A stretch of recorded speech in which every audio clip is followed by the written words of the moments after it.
Bonjour à tous. Bezrat Hashem, on va commencer une série de cours sur la sainteté du Shabbat.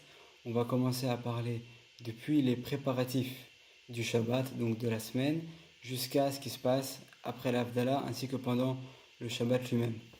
Donc il faut savoir que tout ce qu'on va dire à partir de maintenant dans cette série de cours va être tiré des différents écrits du Ben Ishraï.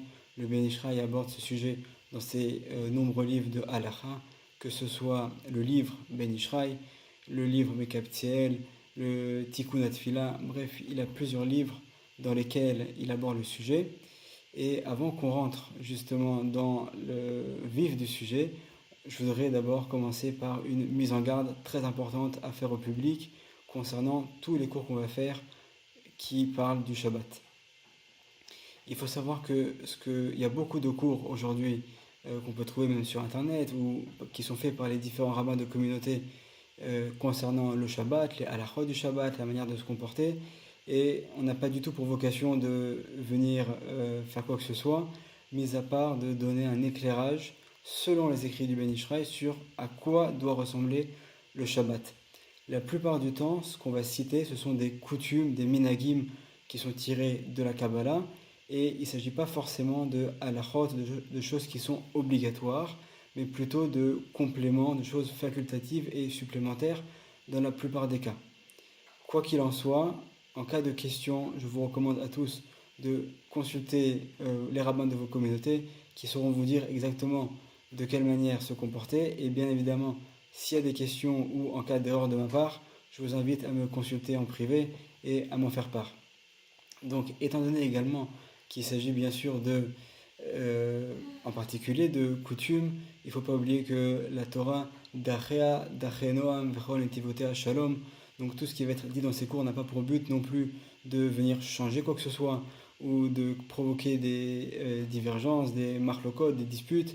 Bien au contraire, c'est juste pour apporter un nouvel éclairage qui est un petit peu moins connu en général.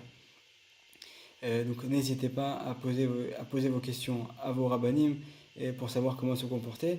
Et nous, on va essayer un petit peu de lire ce que nous enseigne le Ben Ishraï.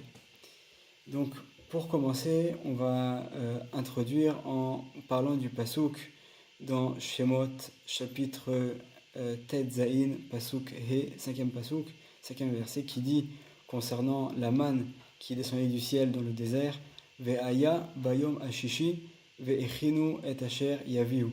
Donc, en fait, il faut savoir que lorsque la manne descendait du ciel, elle descendait tous les jours de la semaine, sauf le vendredi où il y avait une double part qui descendait. Et c'est à ce moment-là, tandis que chaque jour, chacun prenait la part qui lui était réservée et qui correspondait à ses besoins pour sa famille, le vendredi, chacun était autorisé à prendre 2 parts. Et il y avait un miracle qui faisait que les parts de manne qui étaient reçues ne pourrissaient pas, de manière à durer également pendant le Shabbat. Et de là, donc, on apprend que dès le Yom Shishi, donc dès avant Shabbat, Ve'echinu et asher yaviu, chacun devra préparer ce qu'il va apporter. C'est-à-dire que les préparatifs du Shabbat ne commencent pas le vendredi au moment où Shabbat rentre, mais bien avant, déjà dès le vendredi, on verra que même plus tôt que cela, commencent les préparatifs du Shabbat. On est habitué à voir notre semaine du dimanche jusqu'au Shabbat. Dimanche, lundi, mardi, mercredi, jeudi, vendredi, et ensuite le samedi.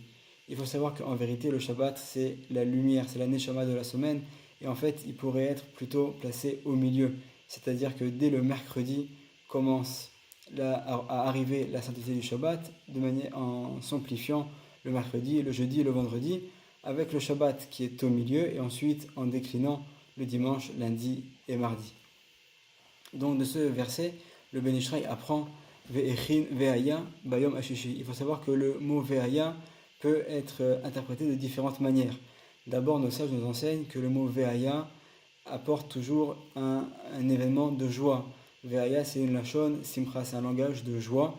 Et donc, en fait, la première règle qu'il va y avoir, c'est que c'est avec joie qu'il faut préparer donc, le Shabbat et faire tous ces préparatifs. Et également, le mot ve'aya veut dire immédiatement, tout de suite.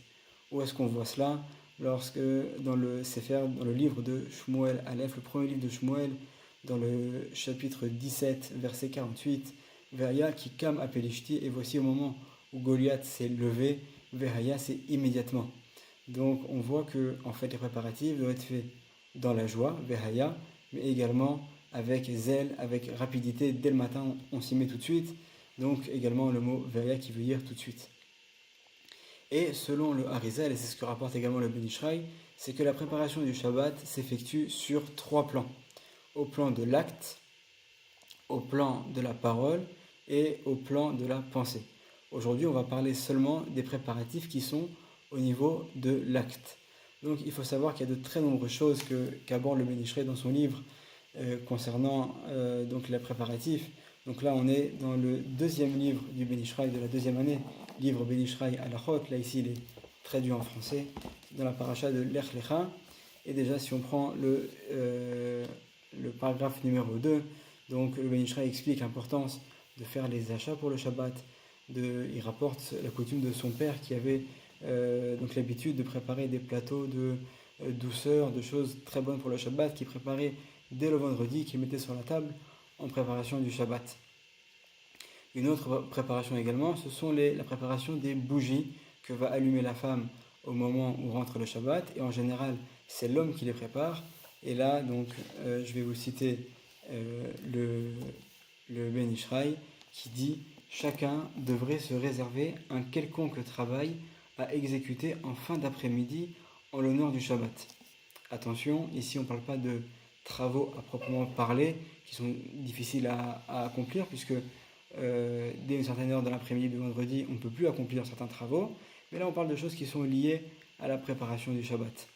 Donc, nous dit le Ben Ishraï que chacun doit se laisser un travail à faire en fin d'après-midi, peu de temps avant l'entrée du Shabbat, avant de se rendre au Beth Knesset pour la prière, donc à la synagogue. Et il dit, j'ai moi-même l'habitude de préparer les lumières du Shabbat avant qu'on les allume. Donc on voit que le Ben Ishraï lui-même, donc Birvado Beasmo comme on dit, lui-même va se préparer les bougies de Shabbat. Donc c'est un des exemples également, et c'est pas le seul exemple qu'on a, puisque dans la Gemara elle-même, on nous cite en fait ce que faisaient les différents sages. Donc c'est dans le traité de Shabbat, page 118, où on dit chacun ce qu'il faisait. Donc je vais vous citer également Rav Rizda coupait finement les légumes, Rabba et Rav Yosef fendaient le bois, Rabbi Zeira allumait le feu, Rabbi Abaou l'attisait avec un soufflet, Rav Papa préparait les mèches et Rav Nachman arrangeait la maison. Donc on voit que chacun des rabbanim trouvait au moins une tâche minimale à faire le vendredi en préparation du Shabbat, en l'honneur du Shabbat. Il y a également encore d'autres choses.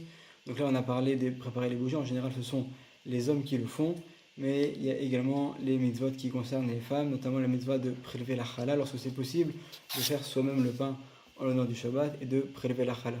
C'est l'occasion aussi de rappeler une autre coutume que cite le Ben Ishraï, qui est que à chaque fois qu'il y a trois mitzvot particulières qui sont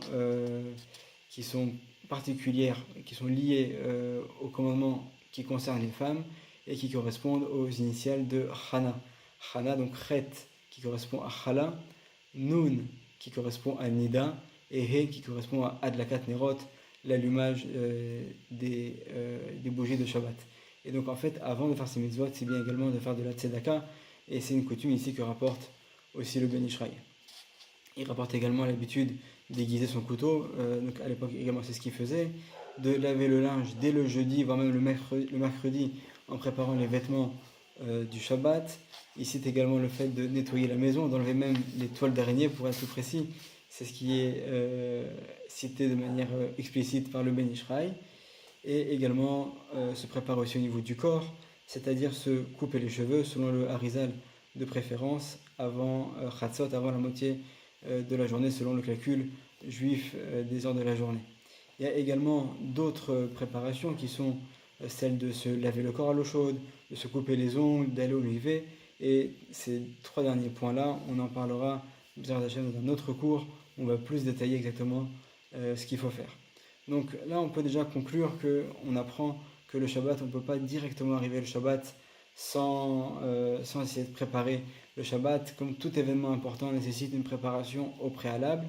Et c'est donc dès le mercredi qu'on va commencer à se préparer, et en particulier le vendredi. Comme le cite également le Harizal, c'est bien de faire les courses ou de faire tous les préparatifs, si possible, le vendredi. le Ben Ish Chai explique que lorsque le Shabbat rentre tôt, comme c'est le cas actuellement en hiver, donc on peut même dès le jeudi, mais l'idée c'est toujours de préparer cet événement avant d'y arriver. Chacun d'entre nous, lorsqu'il a une réunion dans le travail même importante, ou un rendez-vous familial important, ou n'importe quel événement qui lui tient à cœur, alors il prend toujours le soin de s'y préparer à l'avance. Et c'est également le cas le Shabbat. On a la chance d'avoir toutes les semaines une fête, et donc il faut savoir s'y préparer. Aujourd'hui, on a vu comment on s'y préparer par les actes, et Bezrat Hashem, dans les prochains cours, on verra aussi quels sont les autres préparatifs. Shabbat Shalom et à très bientôt.